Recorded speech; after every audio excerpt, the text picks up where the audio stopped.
United عرب اماراتس کی جیلوں میں آدھے سے زیادہ جو جرائم پیشہ لوگ قید ہیں وہ پاکستانی ہیں۔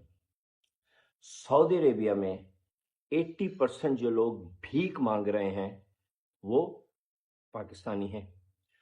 کویت نے اس مہینے 19 سال کے بعد انہی وجوہات کے بعد اب جا کے ہمارے لیے ویزا کھولا، ورنہ 19 سال سے انہوں نے ہمارا ویزا بند کیا ہوا تھا۔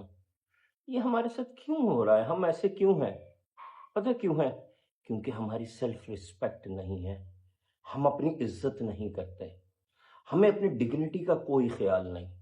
بس ہمیں لوگوں کے سامنے نہ کچھ بننا ہے تاکہ لوگ ہماری عزت کریں، کیونکہ ہماری اپنی عزت نہیں ہے۔ اپنی عزت کریں، سب سے پہلے اپنی عزت کرنا سیکھیں، پھر اپنے آپ کو خلیفۃ اللہ فی الارض جیسے قرآن میں آیا ہے وہ سمجھیں۔ کسی بھی صورت میں اپنی سیلف ریسپیکٹ پیدا کریں، اپنی لائف سکلز پیدا کریں، لائف سکلز۔